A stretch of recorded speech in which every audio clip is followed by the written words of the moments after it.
Hello and welcome to episode 17 of the Watch It Bro podcast. I am Tristan, And I am Marshall. and today we are looking at commercial and critical failure, McHale's Navy. Yes, we are. Had a budget of $42 million, and it made it at the box office at $4 million. $42 million. Wow. Yeah, it was a bigger flop than Waterworld. Yeah. It only made 4 million. Only made $4 million at the box office.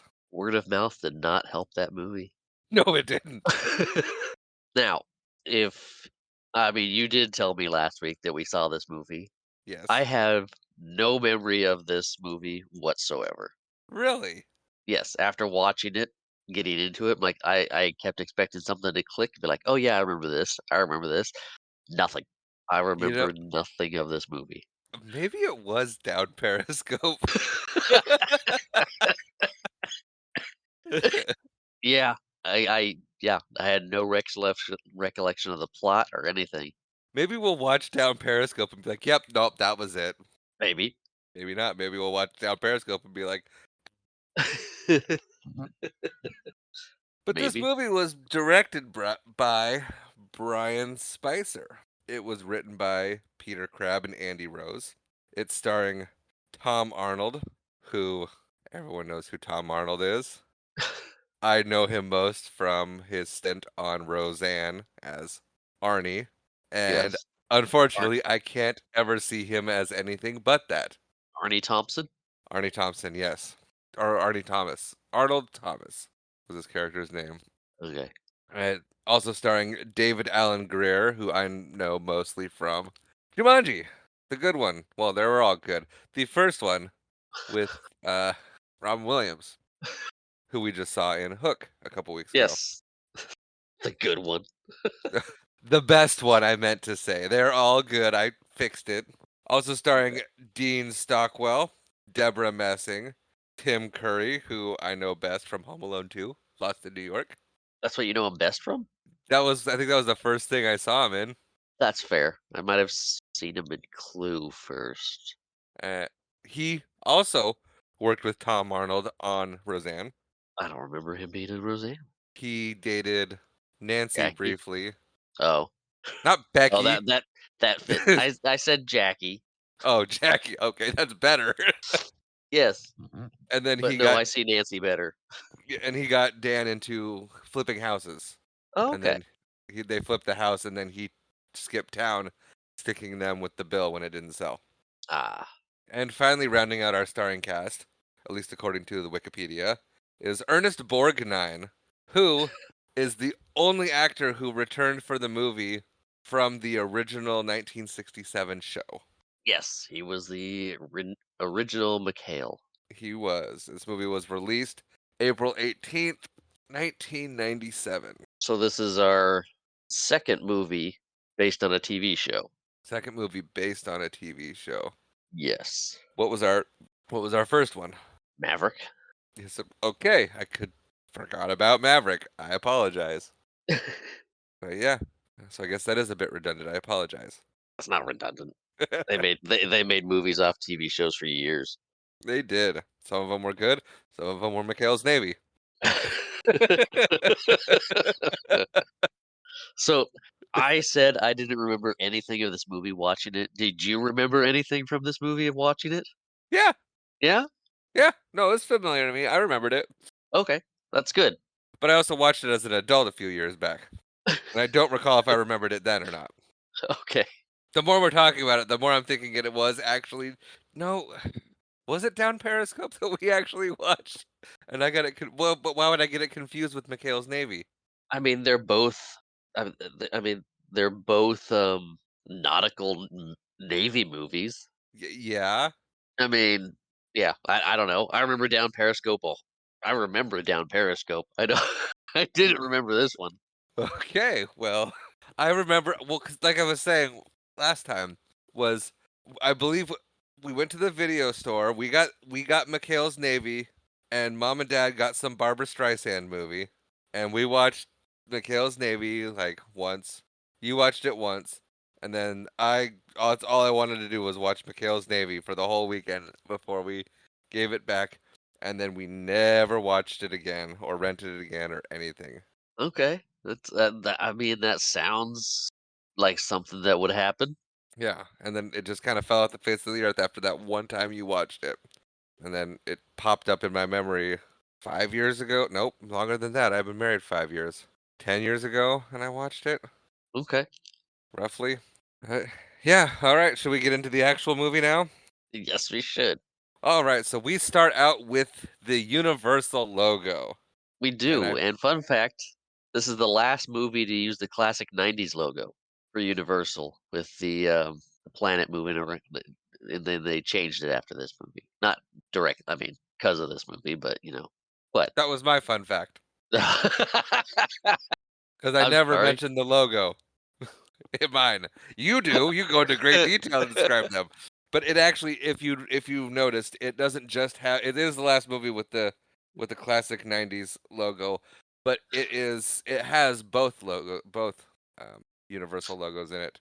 It has the It did. new one, and then it's followed by the old one. And this is the only time in my life I have ever heard of Bubble Factory. I've heard of Bubble Factory before. I couldn't tell you what another one of their movies off the top of my head, but I've heard of it as a production company. Okay, I hadn't. So this is a Universal and Bubble Factory film. Oh, the Pest was a Bubble Factory movie, I don't think I ever as saw was The Pest. as was Flipper. No, you saw The Pest. I owned The Pest. I don't recall ever watching The Pest. John Leguizamo Right. No, I remember him. I know who he is. being hunted on an island by a rich guy. Nope. Doesn't Okay. ring a bell. Not even not even slightly. I remember what were we in Kansas when we rented Mario and the Pet? We did watch it with Rye, didn't we? Possibly. Anyway. So, let's get into the movie again. Yeah. Yes, yes, let's get back into the movie. So we start out with a very suspenseful intro, it seems. It's nighttime, we're on the island of San Marino, and we get a couple handful of nefarious looking people standing on a dock. And Yes. there's a helicopter approaching them, and then a man in a awesome white suit and hat shows up in a golf cart. And we he meets up with the nefarious looking people, and actually one of them is uncredited, and he's the great Eric Avari, who most recently you've probably seen. He was in Mr. Deeds. He's been in all kinds of things. Most recently, he is Nicodemus in The Chosen. Okay, I haven't seen that. You should watch it. It is Okay. fantastic. And so, yeah, so he meets up with these three world leaders, and he's essentially selling, renting out part of his island so that they can set up their base for their illegal activities. Yeah. Also among these men is James Hong, who's I don't a really he's know. he's you know his voice. He shows up a lot. He plays Poe's duck father in the Kung Fu Panda movies, and he is the waiter or probably owner of the Chinese restaurant from The Big Bang Theory, where they're trying to split the four dumplings three ways, and Sheldon's just not having it. Right, right. Yeah, I think I recognized him as didn't in Malcolm in the Middle, didn't Cloris Leachman try to marry him for his money while drugging him and Yes. then okay. Yep. Yes, yes, he is a classic, um, character actor, and he has been in many things. Sorry, might have gone off the rails a bit much with that one. No, it's fine. So they're standing there making their deal, and the helicopter we saw at the beginning shows up and drops off a bunch of people. Tim Curry being one of them, and he gets out, and he's apparently very famous. He is the second greatest terrorist in the world. Get used to hearing that. Yes, yes, he They harp on he that is this quite a bit throughout. yes, he wants to be the first best or the first best, the number 1 terrorist in the world. Yes, he Um, does. People keep reminding him he's only second best, and And then it's he's supposed to be German, right? I thought he was Russian. So I thought they actually said that he was German. So I'm gonna look it up really quick. Because he has a I don't wanna say Russian accent in the movie, but he has a Russian-esque accent in this movie. Well, I don't think he's Russian because Eric Avari is the Russian representative. Yeah. And so I thought they mentioned that he was supposed to be German. Oh, he might have been German, and I just thought he was Russian. Either way, it is a miserable accent. Oh, yeah. It is. I mean, Tim Curry is a fantastic actor. He is not so good at accents other than British, apparently. Yeah, he's a Chinese militant, a Russian general, and a European businessman. They're all meeting on an island. Oh, and his name is Vladikov. Yes, which is sounds very Russian. Maybe that's why I thought he was Russian, because it doesn't sound German. No, it doesn't sound German, but I want to say they mentioned that he was German. Maybe? I I can't remember. Yes, he is supposed to be a defective East German with a nowhere accent. With a nowhere accent, just Yes. just generic foreign accent. Uh, uh, I don't know what that means. So, to our German listener, plural if you're out there, you We're can sorry. email us at watchitbropodcast@gmail.com if you have any information on Tim Curry's accent or what a nowhere accent would mean. Please write us and let us know. We are genuinely curious as to what this movie tried to do with Tim Curry and the character of Vladikov. Thank you. Going forward into the movie, we're 2 minutes into the movie and we're 20 minutes into the podcast. This is going to be my long one, apparently. Welcome to my Street Fighter. Oh, no. No. So they're meeting and they're discussing their plan, and we see a camera and a kid taking pictures, and then we cut to what is actually the greatest film boat, and we see Tom Arnold, aka McHale, driving said greatest film boat, and we get our opening credits, and we get some awesome music. Yes, his boat is better than the Waterworld boat. I beg to differ. Fair. Didn't think you would agree with me. Oh, However, second best, probably second coolest boat. you don't get a lot of the boat. You get a good visual of the boat. I mean, it shows the boat, but you don't So you can infer how awesome. So part of okay, I will say it is the best film boat in its category. Waterworld is the best film boat for setup, survival, functionality. okay. McHale's boat is the best setup for luxury, convenience, and just like a little kid trying to make the coolest boat he can think of to do all of his fun stuff. Okay, I'll give you that, maybe. You'll reluctantly concede to that. If I That's think of a okay. better boat, I'll let you know.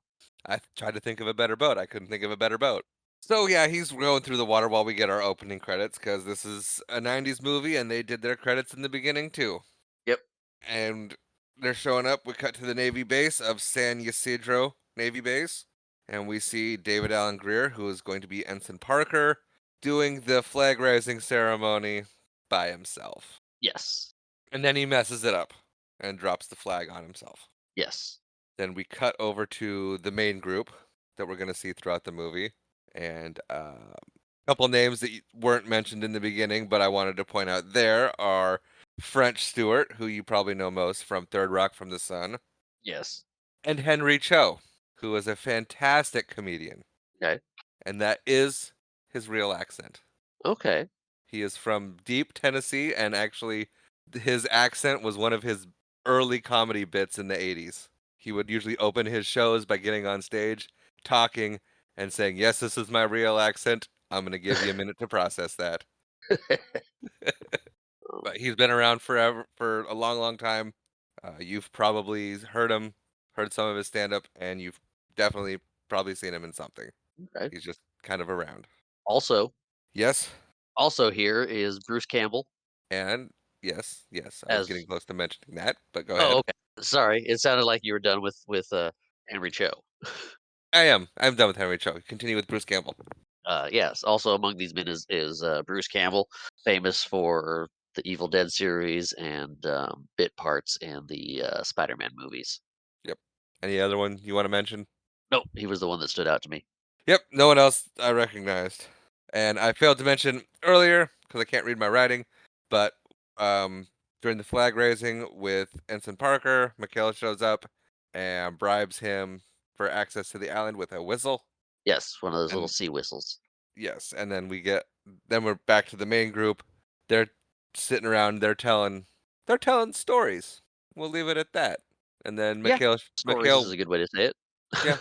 Then McHale walks up, cracks a joke at his expense, one of the guy's expenses who's telling the story, and lets them all know that he is selling ice cream. And Yes. he's got 31 different flavors. They're all very fun and cutesy, except for the last one, which is just regular berry, which Yes, was a great way to close it out. but the guys seem to love the ice cream. Yes, and he's talking about how much he's going to sell it for, and it sets up very early on that McHale is is very well known amongst the Navy personnel and the Navy base, Yes. and he pretty much calls these guys his crew. So they've been there a while, and he's been coming there for a while. So they pretty much settle that they're going to charge $7 a pint for the ice cream, and then we cut over to, I guess it's one of the captains that McHale meets next. It didn't really do good at explaining who he was, Yeah, I think he's one of the captains. and he's very sweaty when McHale shows up. Yes. So he might be hooked on the juice that he brings, mango, the strawberry The mango. the yeah, it looked like Ocean Spray cranberry juice almost, or Ocean Spray juice. Not sponsored. I just keep saying Ocean Spray a lot. It looked like it looked like a glass bottle of juice that you would buy for your like 3-year-old Yeah, yeah, and then water it down, and he's drinking it straight out of the tap or straight out of the bottle. And he's yeah. very Just another guy. He might even be in the Doctor. When I think about it. okay, he might be the doctor. And then we cut over to McHale meeting with the radar guy. He's like, "Hey, I got the pictures for you. You got the pictures for me." They make an exchange, and turns out McHale delivered a calendar. Yes. And then we cut to, let's see. Yeah, he just gets a package from the radar guy and then he takes off and we cut to him. His boat opens up and he rides out of his hole, right? Hold. That's the Yeah. hold he's coming out of. The hold. The The hold. hold, Y- HOLD, hold. yes, the hold. Yes. I keep saying hold and people are like, "Did you say hull?" I go, "No, I didn't say the hull. Hold." I just talk funny apparently. I thought you said hole. Hold, HOLD. Yes, the hold. I'm just gonna start spelling it. He comes out of his HOLD. The deck of the ship opens Yeah. up and he rides out of the hold on a Harley. Yes. Tell me that's not an awesome feature for a boat. I mean, Never mind, don't tell me because I think you're going to. very impractical if you're on the sea. What did I tell you? Said, don't tell me. Thank you. And so he rides his Harley off his boat and he goes up and we see him and he's at the infirmary of the island, the main island, it looks like. Yeah. He's delivering medication to the doctor, and then he gets roped into donating blood, and he says, "If you want a kidney, He says if you want another kidney. another." He says, "If you want another kidney," and I don't remember what he says after that. I didn't write it down because I swore I would remember. Guess what? Didn't remember. I didn't remember either. I just remember that he said if you want another kidney, you'll have to do something. Yeah, I'll cut that out too. And then we cut to very well prepared for McHale's Navy. We're about as well thought out as the movie itself was. You're dropping Uh, hints of what you thought. maybe. So then we go to the satellite photos, and it starts off with the main one, and then it pans down, and we see that he is actually has satellite photos of the opposing teams, opposing base. He's with a bunch of kids, a baseball team that he coaches, and he's got intel on the other team that they're playing. Yes. And they're like, "Oh, look, their number one hitter crowds the plate. What do we do?" And one kid says, "Hit him in the head with a fastball," Which is not which a bad idea. which is not a Yeah. good idea at all. And McHale points out that it's not a good idea because he's wearing a helmet, and the kid's like, "Oh, okay, well then just pitch him inside." So yeah, very good. So these kids definitely aren't the greatest. It seems like these kids aren't the greatest baseball players in the world, and it seems like McHale knows pretty much nothing about baseball. Yes. That is that And is that is a good assessment.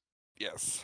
And while they're going over all their plays and their strategy for the game, he mentions Roberto, and they say Roberto is not there. And so he's like, "Well, I'll deal with that." And then he gets the kids hyped up. Who's going to win? We are. Who's going to play their best? We are. Who's going to go run laps? We are. And sends them to run laps. And while they're running laps, um, Roberto shows up with pictures that he took of the bad guys. Yes. And I believe it's during this time I didn't write it down. We do get a little. There's like another like assistant coach that shows up Yeah. who Yeah, there's an assistant apparently coach there. who apparently works on all of McHale's engines.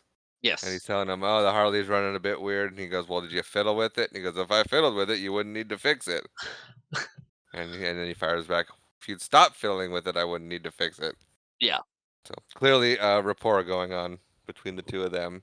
Yeah. He's clearly very loved on this island of people. He seems to Yes, know and he's clearly everybody. been there a while. Yes. So McHale takes the film from the kid and then sends him on out to get ready for the game that's apparently happening. And then we Yes. cut to a big old Navy boat, and we meet the new commanding officer and his right hand, played by Deborah Messing. Yes, from Will and Grace, Yes, or best known for Will and Grace, I should say. best known for Will and Grace, and I forget his name Dean at it. Stockwell?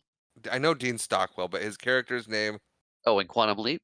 He was in Quantum Leap. Rachel He mentioned that both times we watched it, yeah, he played but he Al. is. I never saw Quantum Leap. Oh, I'd say that's what he's best known for. Probably, but he is Captain Wallace B. Binghamton. Binghamton? Binghamton. Binghamton. Okay. We're gonna lip through this movie. William B. Binghamton. Binghamton.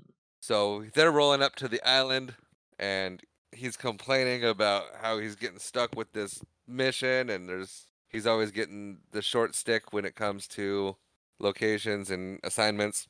Yes. And Carpenter is her name. She is kind of trying to boost his ego and make him feel better going into this new assignment. Yeah, And then, she's basically like, "Well, they clearly give you these bad assignments to fix because 'cause you're so good and awesome." yeah, just stroking his ego. He's like, "Oh, yeah, that makes sense." Yeah, and this his whole character is just kind of odd. He's Uh, just there as a stuffy foil. yes, and so they're approaching the island. He's looking at the island through the binoculars, and we see David Allen Greer's character, or Parker. He's sitting on the end of the dock with his shoes off, kicking his feet like a little kid with his fishing pole in the water. And he notices the boat coming up, and he gets up in a panic, puts his shoes on, drops his fishing pole in the water, and decides to warn everybody the new commanding officer has arrived. Yes. And he is also the first on the dock to meet them as they show up, and we get a great introduction. Well, it's an okay introduction. David Allen Greer is just hysterical throughout this whole movie, and the poor guy loses his whistle. Yes, yes, he does. He blows his He whistle. He's introduces or and salutes, and then blows his whistle and spits it out. Hits the commanding officer in the forehead with it, and then it drops into the water. And he's yes. like, "Oh, I just got that." Yes, yes, he is very sad about his whistle. He is. And then he takes them onto the island to show them around, and they basically call all hands on deck to meet the new commanding officer. Everybody line up, Yes. and we get some funny banter to where one of the what do you call him? One of the Sailors? sailors, one of the guys notices Carpenter and finds her attractive and does a double take. And then another one makes a comment, and she is very quick to put an end to that kind of treatment. Yes. We get to see how Yeah, she gets up in their face like, "So which one is it? I've heard them all," and she lists off a couple crude innuendos, and the guy's like, "It was that one." Yeah. It was, yeah, very well acted and very well played out. Yes, and then she puts the men in their place right quick. Very quickly, yes. And threatens them with an assignment up in Alaska where all they'll have nothing to do but get drunk, scrub toilets, and look for locals to beat up. And the kind of beefcakey guy is like, would that be a permanent assignment? Because apparently that sounds like a good time to him. Yeah, the big guy. Yeah, I don't remember his name. Nope, but he's got protein powder later. We'll get to that. And so, yeah, they're introducing the new commanding officer. And after they get scolded, someone looks at him and goes, "Didn't he sink the love boat?" Which there's multiple love boat references in here, and I don't know why. I Dean Stockwell was not on the love boat. Yeah, I'm not sure. 'Cause I looked it up too on IMDb, and it said that there's love boat references because Gavin McLeod played somebody on the love boat in an episode, and like I read it a couple times, and I tried to make the connection, and I couldn't make the connection at all. So it was just some obscure reference to the Was love Gavin boat. McLeod in the movie? No, Gavin McLeod was in McHale's Navy, the show, but his but he played Happy, who was played by French Stewart. So even that doesn't make sense. I don't but no, they bring it up a couple times They that he do. he sank the Love Boat. I don't know. So anyway, this new commanding officer, Binghamton, is a apparently a tough cookie. He gives them five. He says inspection in 5 minutes, and he gives them 5 minutes to go and clean up. And so they are off to the races to do that. Yes, and they are quick about it. They are. They're making good progress. McHale's in there, and McHale's in their barracks, just kind of like, "Oh, hey guys, what's going on?" Yeah, he's just hanging out there. And then they kick him out because they got an inspection in 5 minutes, and he promptly leaves. Yes, he does. Oh, and, uh, never mind. I don't know if it sets up, but when, Binghamton is, being led off the dock from the boat, he finds a stack of, McHale's ale Yeah, under a tarp and then shoves it in the water. and shoves it into the water and like, "This is contraband. Why is this here?" Yes, and he keeps asking questions, and Parker gives some of the greatest answers. He's very condescending and specific without meaning to be. Right. He's like, "What's this?" "Well, this is a local ale brewed by one of our." Yeah, he's very happy to very happy to talk. Yes. And their 5 minutes is up now. Just a horrible segue back in. Oh, yeah, yeah. Yeah, their 5 minutes is up, and they're all lined up, and their barracks is well, it's better than it was. I wouldn't say it's I perfect. mean, it looks pretty good They did all right, for and 5 minutes. he's going down the he's walking down the barracks, and you got all the guys lined up ready, and they're just a disappointment one by one. Yeah. Like the one guy, how about a shave, soldier? And he goes, I'm thinking about it, sir. And he gets to Henry Cho, who just gives him a big old smile, which uh, it was fantastic. I thought that was great. Just And yeah, yeah, he immediate, just walks by him, he's like, "Nope, just I'm not." not even going to. And then he goes to French Stewart, and he's like, who happy's the character, Yeah. and I don't think I touched on it earlier because he has all of his stuff up in a tree, and so he's like, "Where is your bunk?" And he's like, "Well, it's up in a tree, sir." And then they both kind of lean at an awkward angle and look up. And Binghamton says, "Well, from here on out, anything caught sleeping in a tree will be shot." Yes. Yeah, And he then, doesn't give a reason why his stuff's in the tree, he just likes being in trees. yeah, he not very specific. He just, yeah, like just likes it, like you said. And then we look over, and Parker is very suspiciously covering something with a blanket. Yes. And Bingham notices and says, "What do you got over there?" And it's a close up of David Allen Greer or of Parker. Yeah. And then one of the other guys leans into the frame and goes, "Oh, it's nothing, sir," and then leaves. To which Parker repeats, "Oh, it's nothing, sir." Yeah. And and of course it's something, and turns out that's all their contraband. Yeah, yeah, all the different versions of McHale's, liquor that he brings in. His liquor, his McHale's Malibu rum, McHale's. Long Island iced teas, I think was one of them, Yeah, or Mai Tais, yeah, and McHale's Ladies of the Island calendar, yes. and then oh, you have something? No, unless, no.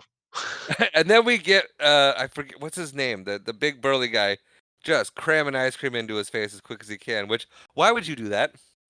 Yeah, as soon as Billington's back is turned, he's like, "Oh, ice cream." I It's mean, it's just that good of ice cream? They don't get ice cream a lot? I guess, and he gets busted. He's Yeah. sitting there stuffing his face in, and Binghamton's like right there looking at him, and he notices, and he stands up, and he's like, "What are you eating?" And he just goes, "Ah," because brain freeze. Yeah, yeah, and then And so, Biggie checks the cooler. checks the cooler and he goes, "Yeah, ice cream." And then he orders that all contraband be taken away. We cut to it all loaded up in the truck.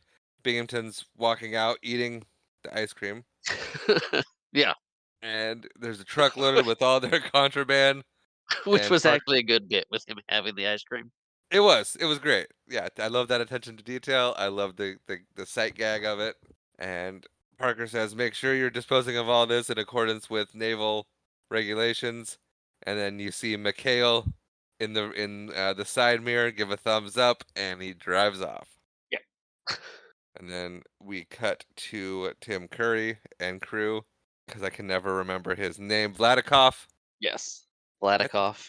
I had some trouble with names on this one because I'm very unfamiliar with the movie. So this was this was this was a tougher one to get through and take notes on.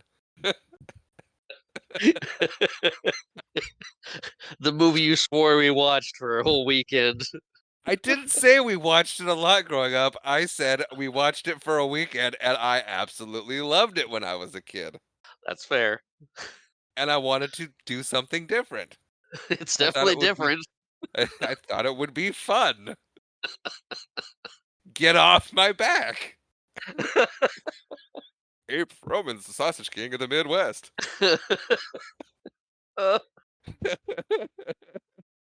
Uh, okay.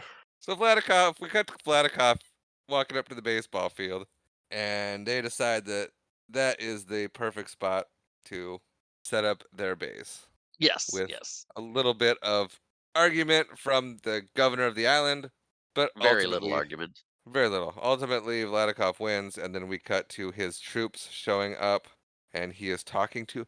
He has his therapist there. Apparently, it was very traumatic for him to be the second greatest terrorist in the world, that he has to Yeah, have a David? therapist now.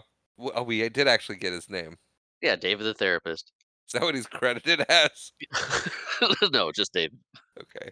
And we find out that he's his therapist only because he's kidnapped his family, and we Yep. find that Vladikov is more than a little unhinged. But Yes, yes, we do. it appears this operation is a whole lot bigger than we originally thought. And back, going back half a scene, I guess, when they're at the baseball field, there are some kids that come up, and the governor immediately sells out who McHale is when Vladikov asks about their jerseys. Right, McHale's Navy is the baseball team. Right. Oh, I Um, missed the joke earlier. That's okay. Where he gives but them yeah, the new uniforms, and then they're like, "Oh, new jerseys, cool." And he goes, "Yeah, if you win today, you get pants." yeah, but yeah, they're wearing the jerseys and and Valdekov. Asked about it, and Yeah, it's the like, what's governor this? very quickly gives a brief on who McHale is. And Yeah, even though he asked, he doesn't seem to like how quickly he was to sell out right. McHale. He's like, hopefully you don't sell out my information this quickly. Yeah, and this governor's clearly in over his head Yes, from the word go, and he's slowly, you see, he's slowly starting to realize it. I think. I'd hope. you'd think, That's what I said. you'd hope. Said that too. Thank you. You're welcome. So then we cut to. Looking at how many pages you have left. Yes, sir.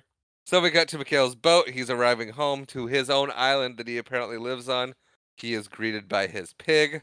He's got a Yes. really cool like rope and pulley system, so he doesn't have to carry his stuff up the long flight of stairs to the top, Okay. Yeah. and we just kind of get to see his house a little bit.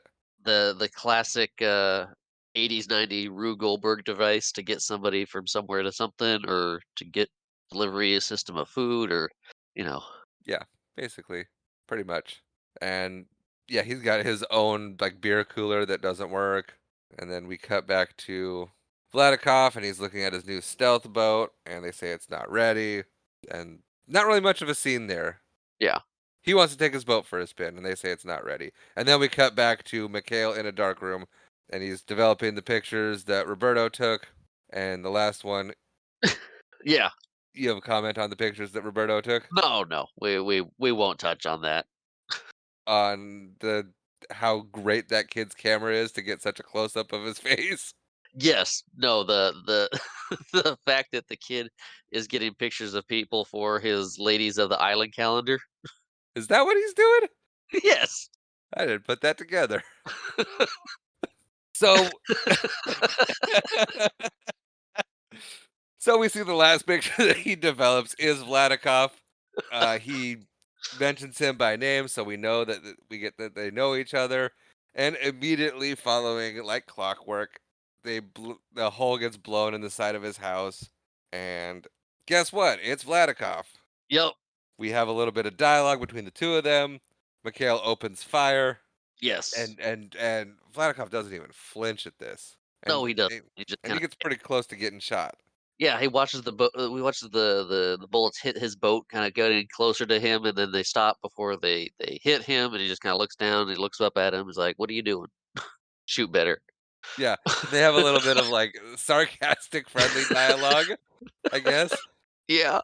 and then he's Vladikov's like, "Okay, my turn." Hits a button and launches a torpedo or missile at at the house, and Mikhail looks out and goes, "Ah, what a jerk!" Yeah. before before hauling hindquarters out of there.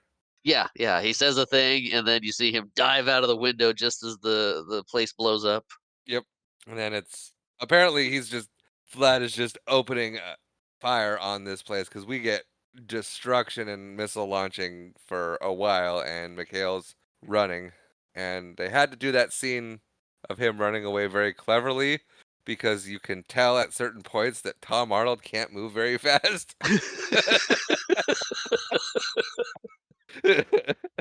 That's why they stuck him in the little dolly and let him go down the mountain for most of it. Yeah. And so we get a nice little visual of him trying to escape the island. He makes it to his boat and then takes off from there. And he's probably heading back to the naval base. That's what I'd assume. And we get a boat chase, Yes.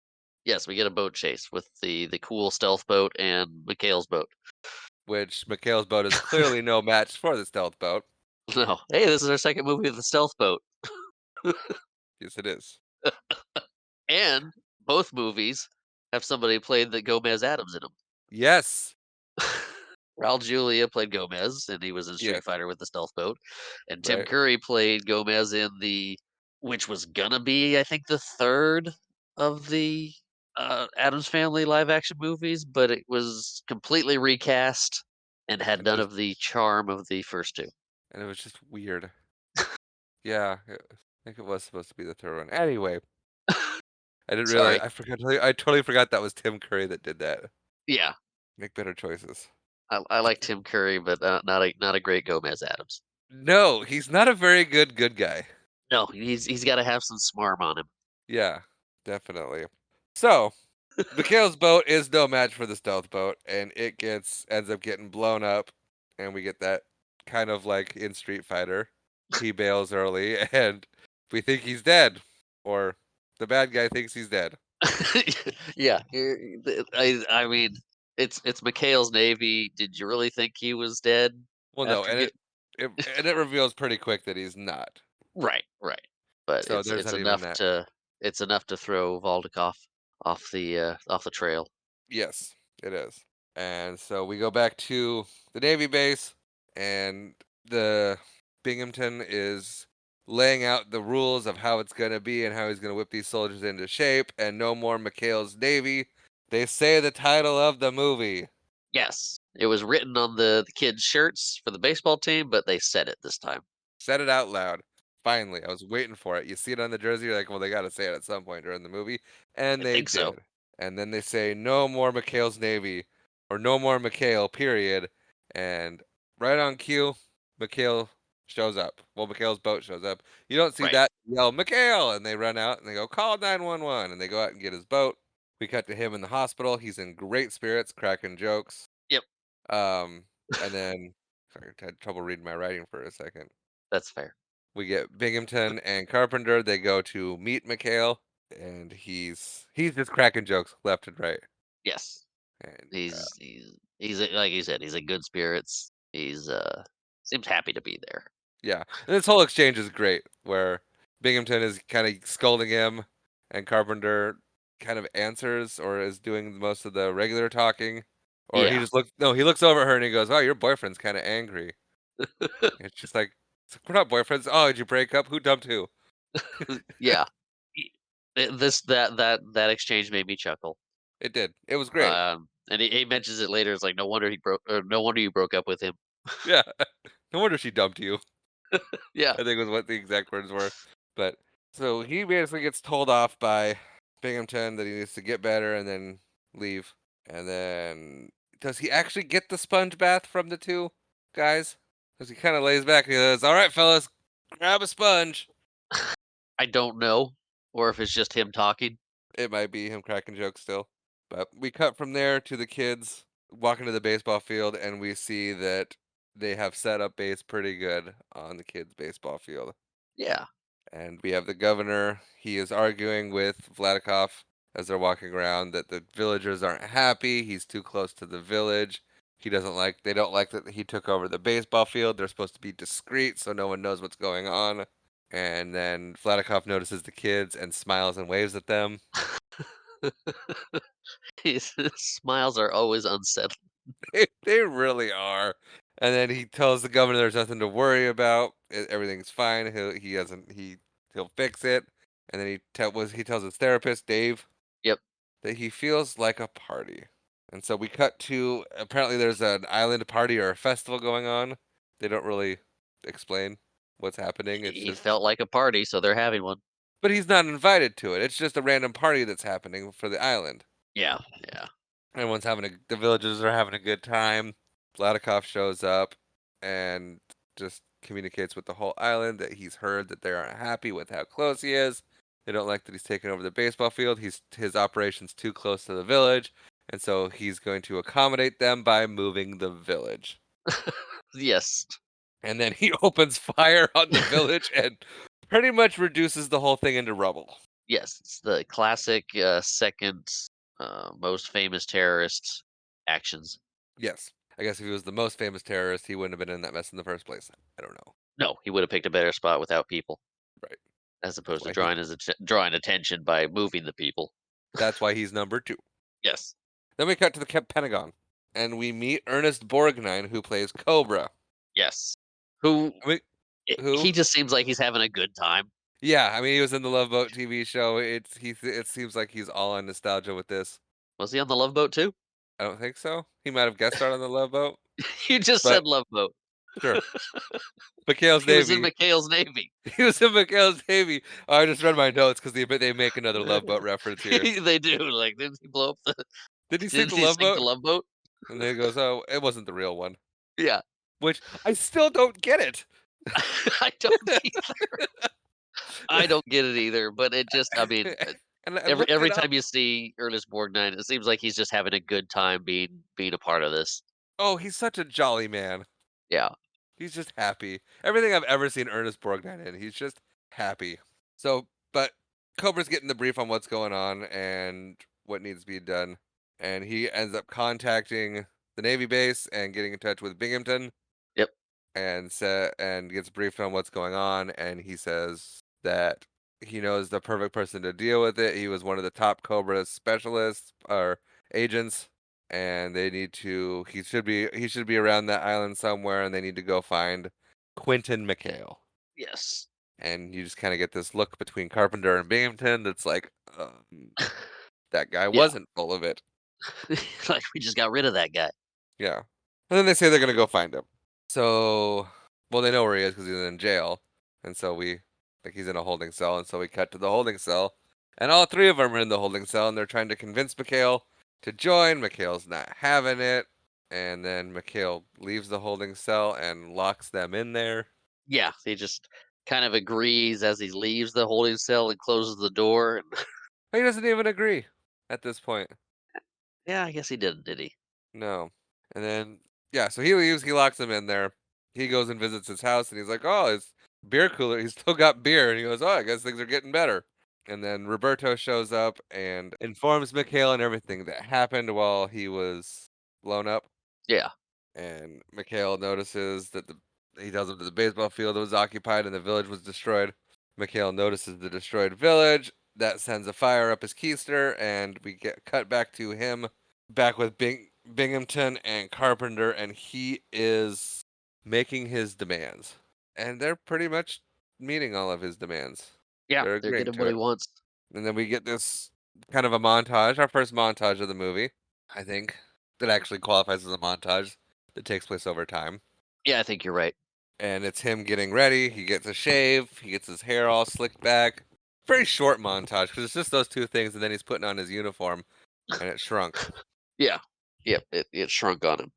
Yep. I know that feeling. Yeah, every time I dress up nice for something, I'm like, oh, your shirts get smaller. And every time my wife's like, well, buy new shirts or lose some weight. It's been a year and I still haven't decided which one I'm going to do yet. So at this point, I still stuff myself in shirts that are too small. It's fortunate they wear a jacket over it to hide the pulling. Yeah, it's summertime now, so I don't know what I'm gonna do. But yeah, part of one of his demands is he gets his crew back, and they get a new spot on the island to Yes. be away from the Navy base. And so we cut to that, and it's just like a rundown hotel. It looks like. I Yeah, mean, yeah, it looks and like a yeah, rundown hotel, basically. yeah, and the crew is not happy about it until they reveal that he brought all the contraband there that had been taken away, and he set up Happy's place up in the trees with a very nice tree stand, it looks like. Yes, yeah. It looked like the So same setup, just moved, almost. I thought it looked a little nicer and bigger. But the larger man is reunited with his protein powder, which he opens and starts eating. Yeah, he's like, "All right," dips his hand in, grabs a powder, and just stuffs it in his face, like you would expect a 5-year-old to do who is unattended with the Nesquik powder. Right. But it seems the crew is now in higher spirits, and then the villagers show up, and he's the McHale and the crew are helping everyone kind of get off the boats and onto land before they get set up and how they're going to rebuild essentially. Right. And then we cut back to Parker, who is meeting with Binghamton and kind of getting schmoozed by Binghamton. He's like, A little "Oh, bit, yeah. Parker, I haven't given you the respect you deserve." And Parker's like, "Did you get my fruit baskets?" Yeah, I did. And it shows his desk is covered with fruit baskets. And Parker's new mission is to go spy on McHale. And Yes. then we cut back to McHale, and everyone's working together on the island to get things set up. Oh, he tells his friend, I didn't get his friend's name, the assistant coach. Jeez. You okay? My my door just kicked open and my cat came jumping in onto a pile of stuff. Apparently he wanted in. Sorry, give me just a second. No problem. Sorry about that. It just startled me. No, no problem. So they're all at the island. They're getting it all fixed up. We see a little piece of driftwood coming in, and it's Parker stealthing in, and then he starts inflating himself somehow. Yeah, I don't know. Something happens and his oxygen starts going into his suit, inflating it. It's It's weird, yeah. but he gets caught right I away. mean, movie got a movie, right? But that's still It's a bit. I mean, he just kind of accepted at this point because of what the movie has already set up. yeah. So, but yeah, and then they cut back. There's a lot of back and forth that's going to happen, so I'm going to kind of just rapid fire through it. Okay. So we get a meeting with all the main crew that we're going to be dealing with. and we start getting some backstory and intel on what's going on and what the plan is going to be going forward. We cut back again to Parker getting caught. They bring him back in, and they interrogate him a little bit to figure out what's going on. He says he's not going to say anything unless they pop him because he's really uncomfortable. They pop him. He goes flying out back. Yeah, Awesome. Now sure. we. It's funny. It's kind of this movie's kind of a cartoon. Yes. Then we cut to night where they're exercising the plan to go infiltrate and spy on the terrorist camp. Let's talk a little bit about their face paint Okay. because we have Henry Cho who has painted his face to be a two-faced cat almost. Yes. Another one painted his face to look like Snidely Whiplash, Yes. and we got a variant of Groucho Marx Yeah, that one was pretty funny. and the guy with the painted his face to look like a target. Yeah. So this base isn't really heavily guarded. They're not expecting any kind of anyone to come in and infiltrate. Hold on, Marshall's breaking real quick.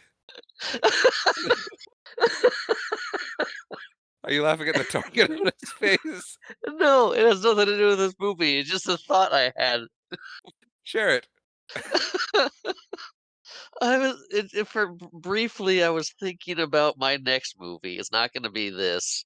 Um, but I thought, man, if I do Free Willy, I could have you on the cover, just kind of jumping over.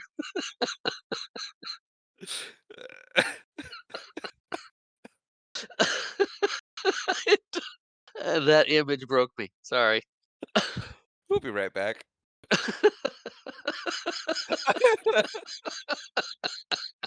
I have to now die laughing from the image of our Free Willy cover.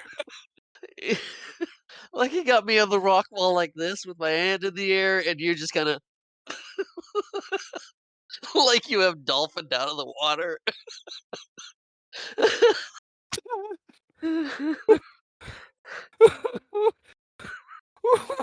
Why? I don't know. There was no references to whales or anything. We're talking about face paint. I know. I don't I don't know why that image flashed in my head.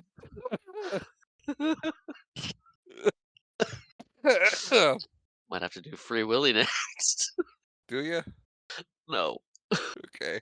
So they're actually doing a pretty good job infiltrating this base. Yeah, yeah, these guys are goofy, but they're good at what they do. They are. Kind of. Because Parker accidentally breaks something that was really important to the terrorist mission. I don't know exactly what it was. One of their control mechanisms or something. Yeah, it was the core Oh, yeah, the core. for this missile. Okay.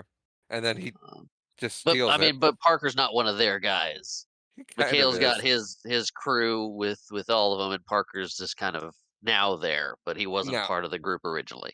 Yeah, they wanted an extra guy, I guess, for help or something. Yeah. But yeah, so Parker grabs all that, and then the other guys are grabbing stuff, and they meet at the back gate where they're coming out, and they got vodka. They got his vodka. They got the guns, Yeah, they got a bunch of stuff.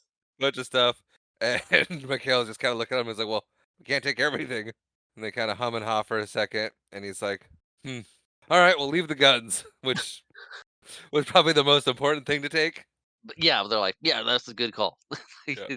Oh, and just to throw it out there, why can't you take everything? I don't know, they had it all there with them. Yeah. What? I don't It's not like they made multiple trips. Like, oh, we can't take it all. It was they all grabbed they what they all showed could, up and with then everything. yeah. But apparently they can't take it all, so they left the guns. Okay. Yes, yes, they did. And then we cut to Vladikov. He's having a meeting with the other three world leaders, and he gets interrupted by some guy who comes in and he goes, "They've stolen!" And he immediately cuts and he goes, "Shh, what are you doing? Yeah. Making me look bad." Don't throw me under the bus. And then he scolds the guy, gets back on there, and smoozes everything and smooths it over. Yeah. And then we cut to McHale and his crew. They're back at their headquarters or their new hotel, whatnot, talking about what they found. Cobra calls to report and lets him know about the top secret satellite that can shoot anything within 6 inches, Right. and Yeah, and that it's so precise it can. it can target anything and hit it within 6 inches. And Vladikov has basically hacked into it or gotten access to it, and so it's no longer top secret. That's why he informed them, and they need to handle it. Right. So they need more resources, and McHale's like, "All right, boys, we're going to Cuba, the land of oppression and opportunity." Do you need a second? Nope, keep talking. Okay. So they get to Cuba, and McHale says he needs to go meet with his friend Armando. Only one can go in. So he leaves the rest of the crew, and the crew's like, "All right, who brought the hacky sack?"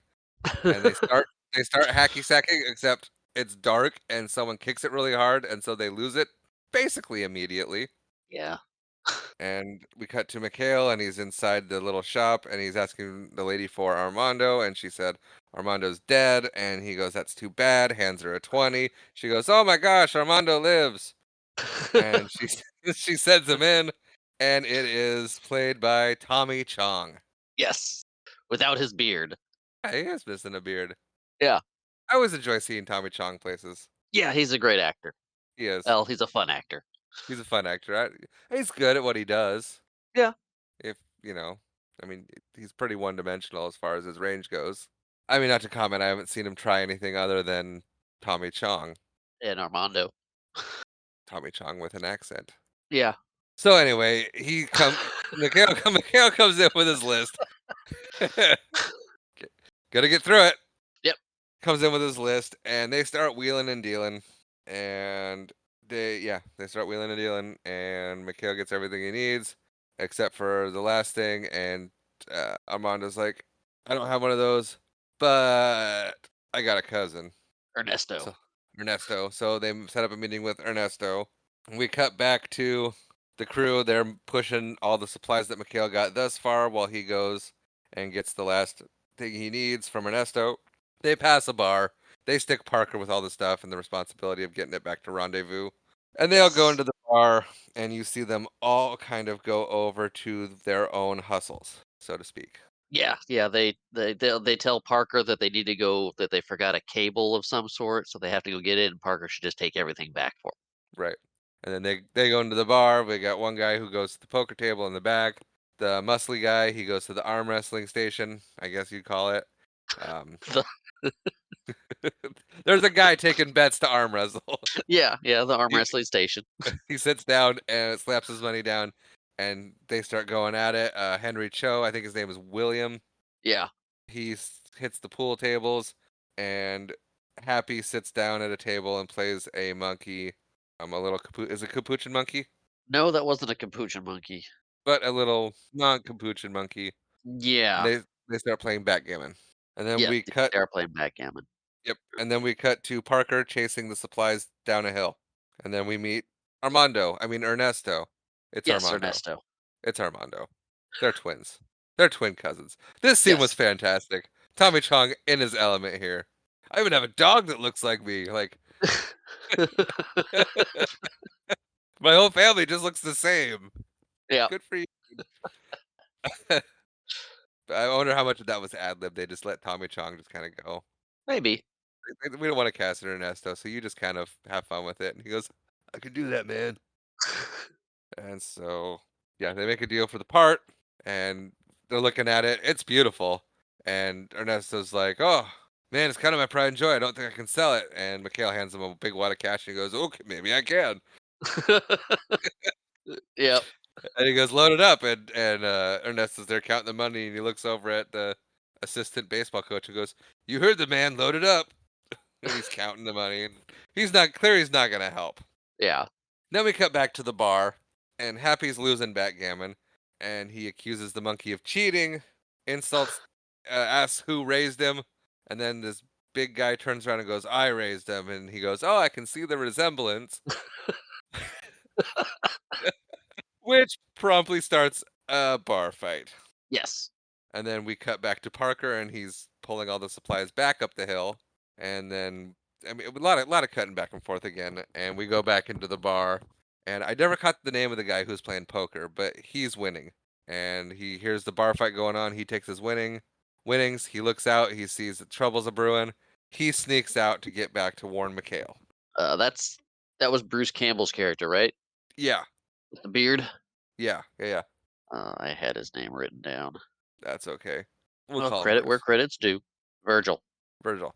Virgil. He cleans up at poker, takes his winning, runs off, and sees the bar fight, and sneaks out and gets back to rendezvous. McHale and Parker meet up. Parker explains that they had to go back and get a cable. McHale's like, oh, of course. Yeah. Then Virgil shows up and he goes, hey, they all got busted by the cops. We got to go get them. So they go to the jail and they set up Parker to look like Castro so they can walk into the prison and get the four guys released, Yeah. which works like a charm. And then for some reason they take their uniforms. Yeah, I I don't know. They've got Parker dressed as Castro. They come in, they turn the light at the guards, like, "Look, it's El Presidente." Right. Well, they turn the light at him so that They don't they get a can't. good look at Castro or Right. fake Castro. Yeah. And you get Parker. He's breaking character. They ask for a picture. He goes, "Oh yeah, of course." They go, "No, what are you doing?" Yeah, So yeah. they get the crew released. And Parker's choking on his cigars too, which Yeah, which wouldn't happen. But so they get the crew, they get released, they're running off.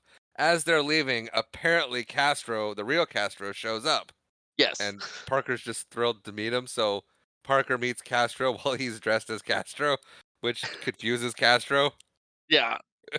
And then they usher the fake Castro Parker out. Yeah, it's funny. It's a good scene. So they get back, and Roberto's sitting there, and he asks McHale how his dad died. And so we get a little brief explanation on kind of what happened. We find out that they Yeah. worked together, and Roberto's dad was a hero who saved a lot of people, and unfortunately didn't make it out.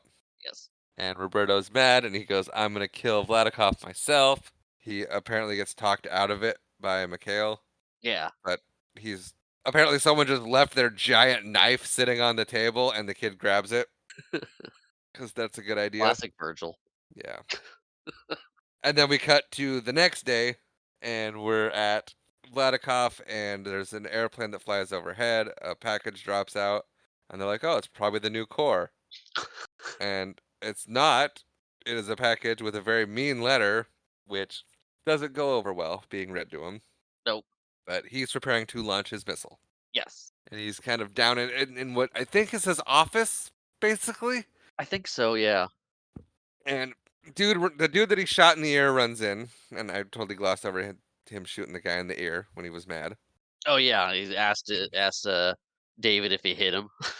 Oh yeah, that was funny too. David the therapist. Did I get him? But yeah, but he runs in and says, "Sir," and gets interrupted and threatened, very threatened. And then in the middle of the threatening, he's like, "Oh, are you the guy that I asked to come get me when the big moment was going to be happening, so I didn't miss the big moment?" And the guy's nodding along, and he goes, "Oh, well, sorry."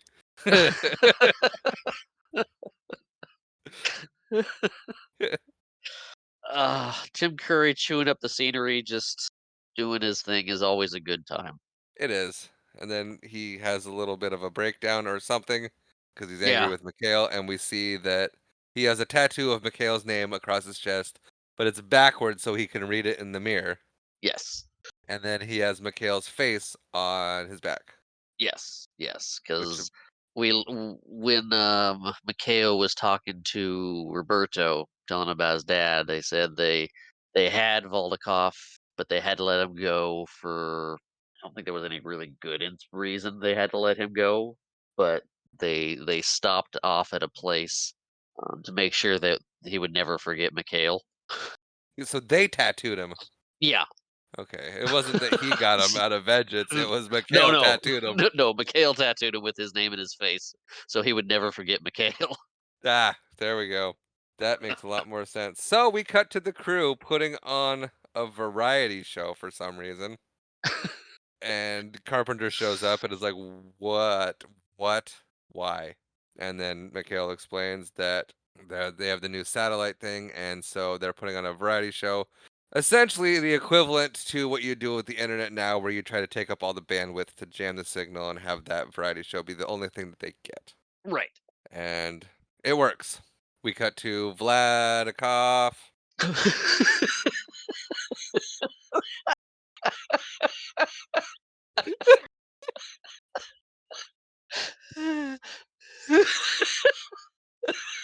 I don't like that.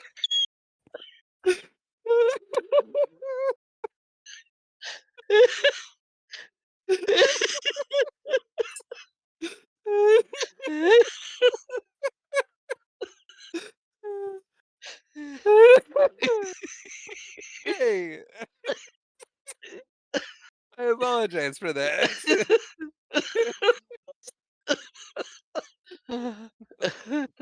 L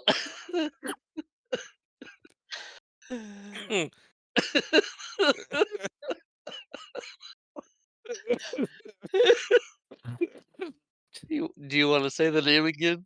Yeah, I'm going to. Just let me come back. Red and Gary. Girl, woman with pigtails. Why are they always on my episodes that happens on? I don't know. But it works. The variety show works. We cut to Vladikov, and all he's got on his and all he got on his screen is the variety show, and he's not enjoying it. Kills a guy, Yeah, shoots a guy dead, of yep. His therapist has something to say about it. course, and even Binghamton is getting his channel changes to the variety show. Yes, everybody's getting the variety show. The Yep, whole island. and they introduce Carpenter on the variety show, and they throw peanuts at her for some reason. Yeah. It was weird. It was funny, but it was weird. So McHale and Carpenter, they take a walk and chat, and then we really hear in depth about McHale's backstory and what happened to Roberto's dad and why he's on the island and what he's doing. Yeah. And then we cut back to Binghamton, and he is mounting his own attack. Yes. He's taking the remaining crew, or the remaining crew. Yep, same word. And getting them all ready to mount an assault on Vladikov. Yes. And Carpenter shows up and is like, "What are you doing? You're violating Cobra's orders." Yeah. Yeah. We've got orders to not get in McHale's way. What's going on? Right. And he decides he's going to make a name for himself. Yes. And Carpenter space what she does is, yeah, she stands up for McHale and she defies orders and gets herself in trouble and arrested. Yeah. And as she's getting escorted to her cell, she asks the guy if he has any metal plates in his head, and he goes, "No, ma'am, why?" And then she kicks him across the face Yep. and apologizes and leaves. Then we cut to Vladikov, and he is on a video conference with his three other villain counterparts, Yeah. so to The speak. three terrorist leaders or Yeah. whatever.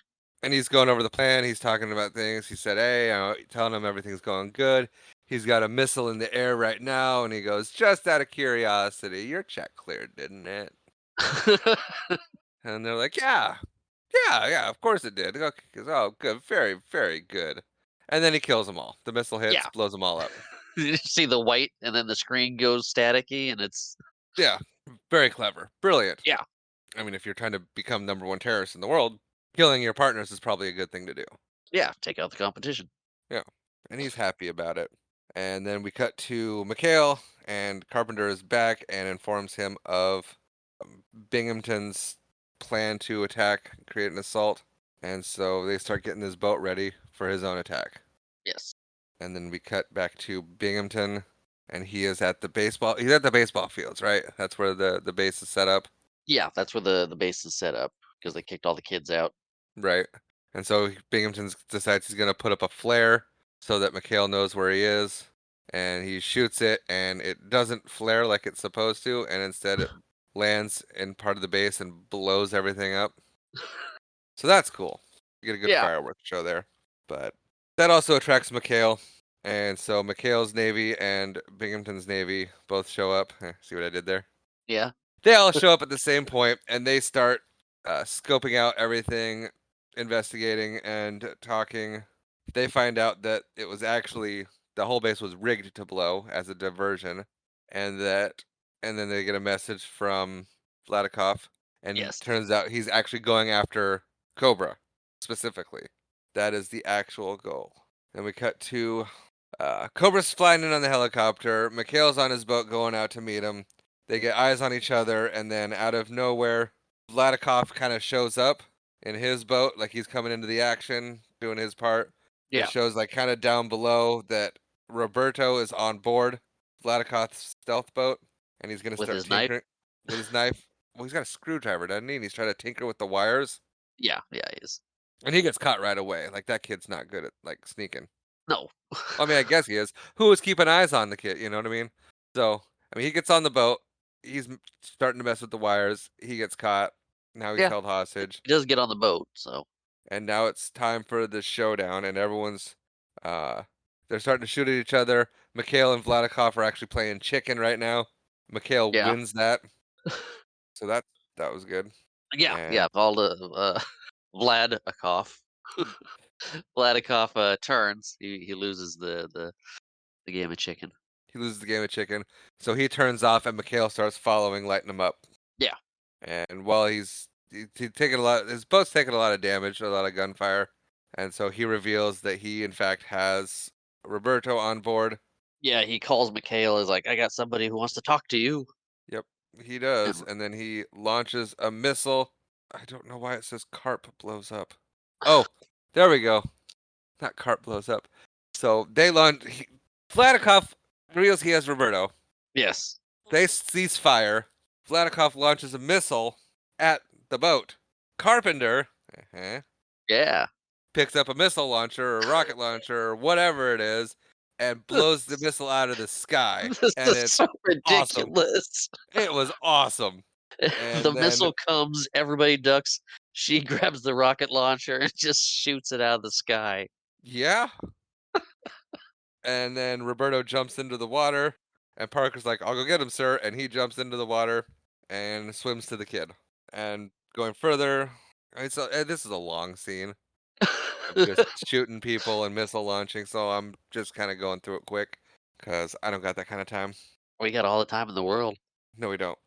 And Vladikov's main mission is to shoot Cobra out of the sky, so he's firing missiles at the chopper. He misses the first one, but number two is a hit. Um, Chopper's Not going a down.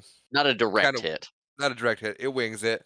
They got to do an emergency landing, and Mikhail fires a torpedo, and then radios Vladikov asking about his hemorrhoids.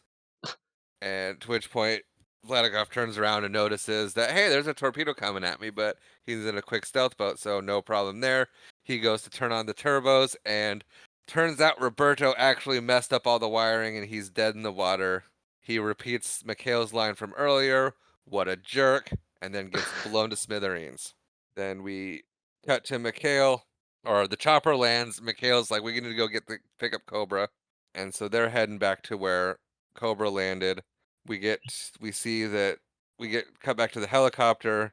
Everyone's exiting from the helicopter before it explodes, I guess. We Yeah. see Roberto pulling Parker on land, and Parker's like, "Oh, sorry about that, kid. I totally forgot about my inner ear thing." And Parker finds his whistle. He gets his whistle back, Yes. and he's happy about it. He tests it and says it still works. Yeah, which happy ending there. And then we cut to the island, and we're onto the baseball field, and it's very much a nicer baseball field now. Yes. And Cobra is giving out medals. Carpenter gets a promotion Mhm. Yep. from lieutenant to higher ranking lieutenant. Colonel? No, no, it's still lieutenant. Okay. So yeah, he's giving out medals and giving promotions because he's giving out medals. And Because they defeated the number 2 terrorist. right. So yeah, everyone's getting recognized by Cobra, and um, Parker gets promoted and just starts giving a speech, and then we have a moment between Cobra and McHale, and it reveals that Cobra is in fact Quentin McHale Sr. Yes. and actually he is actually reprising his role as McHale from the TV show. Yes, yes. So in a trend set by the first movie we did based off a TV series, the original actor came back and played the dad of the new actor. Yeah, that's twice. Wow. Wow, that's yeah, just like in Maverick. Okay. And then Roberto comes up and thanks McHale for everything and gives a nice little speech. Yep, And the assistant coach comes out with his motorcycle all fixed up.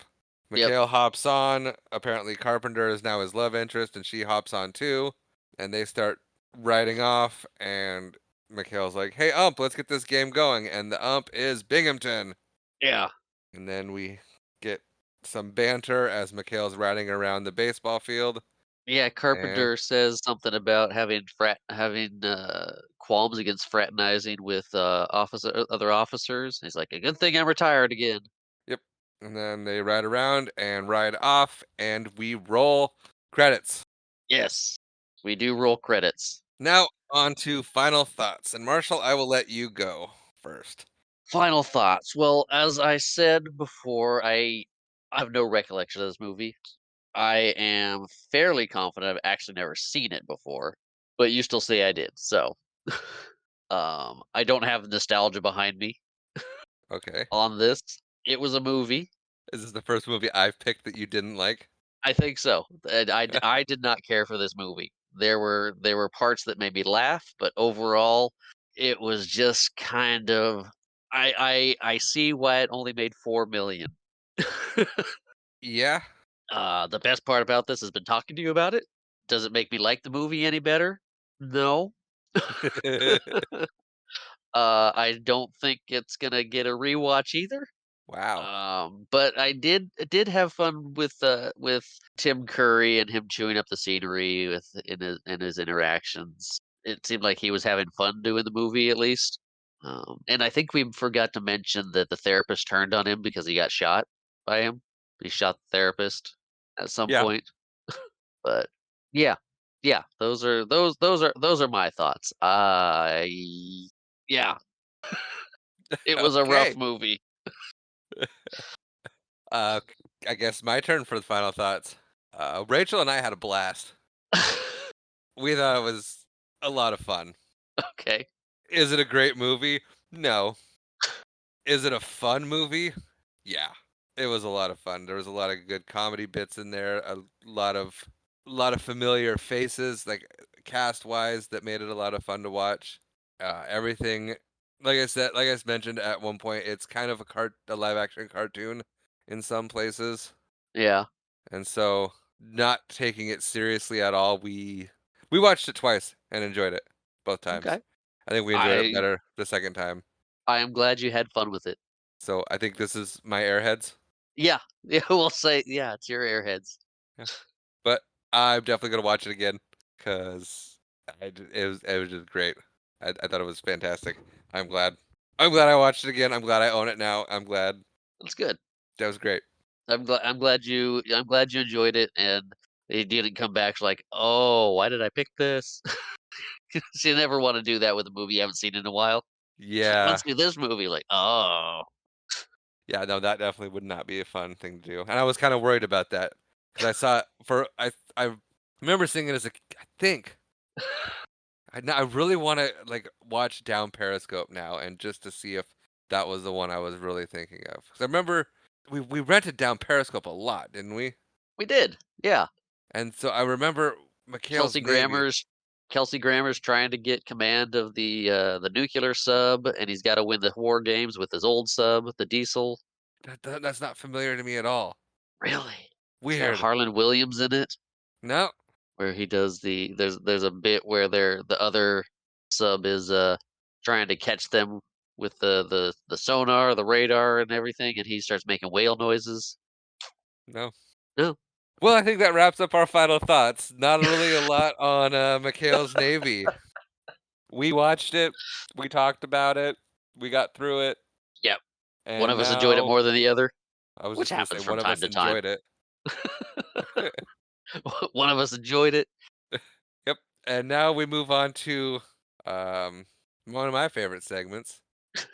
Actually, it's it is I think it is my favorite segment. I think we try to get through the movie so we can get to find out what we're watching next. I think that's where the most excitement lies now Yeah. because we're just grown children. Yes. And We now we like Marshall the is going it to is my tell me. what we're watching next. Lad, cough.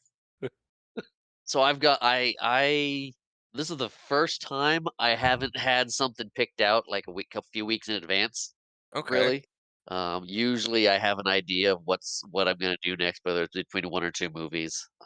This one was something a little different. I think it's very different from what we've watched before. Now that I'm looking at the list, anyway, um, it's a '90s movie. Big surprise there. I mean, it coulda gone '80s. There was a couple I was just thinking about from the '80s, I was kinda leaning into, thought about just doing Down Periscope, to give us the comparison. That might have been fun. Yeah, but I'm not gonna do it. And this that was a long pause while he thought about it. It did. I almost just said, "Yeah, yeah, we're doing Down Periscope." But no. Um, oh, maybe we should. This is a really long pause because Yeah, this is the most unsure I've been about a movie. And I'm not unsure about the movie itself. I definitely want to do this movie, but I'm on the fence. No, we'll do my original pick. Um, '90s movie. It's got Matthew Broderick in it, who is I mean a fantastic actor in his own right, but it's also got Hank Azaria. no, I know who he is. I I just know. can't place the movie. We're gonna be watching the '90s version of Godzilla, the '90s Hollywood version of Godzilla. Do you remember that movie at all? Yes, This okay. yes, that Godzilla movie. Oh, no. Okay. It has been a long time since I've seen it. For good reason. Maybe. I remember finding it fun. Good action movie. Okay. So Did not if I could not have told you Matthew Broderick and Hank Azaria. No clue on that. yep, Wow. Godzilla, huh? yes. We're gonna be revisiting the '90s Godzilla. Okay then. Well, I think that wraps up today's episode. A little look he gave me. Yeah, that wraps up today's episode on McHale's Navy. I'm sorry. Our intro and outro music is provided by Nihilor, that intro being Grace, that outro being Haven. If you'd like to reach out to us, you can do so. Watchitbropodcast at gmail.com. On Twitter at WatchItBroPod. We are also on Facebook and Instagram under the same handle. And as Nope, always, nope, nope. I changed my mind. We're doing Down Periscope. We're gonna do the movie that I think you thought we were gonna do. So, yes, we're doing Down Periscope. I changed my mind. down Periscope. Down Periscope. All right. I guess Kelsey, down Periscope, no longer Godzilla. yep, Kelsey Grammer, in the Navy on a submarine. All right, so this is going to be the first one we do that is very similar to the previous one, Yes, yes, it but is. with good reason because I think we kind of need to do the comparative on this one. I think so. I think it'll be I think good. I think it'll be a lot of fun. I agree with your decision. So So not yeah, and not just because you didn't want to watch Godzilla. not only because I didn't want to watch Godzilla, but yeah. Okay, so join us next time as we take a look at Down Periscope and compare it to McHale's Navy and see if that's the one I was really thinking of. Thank you Yeah. for joining us for this episode, and as always, thank you for watching.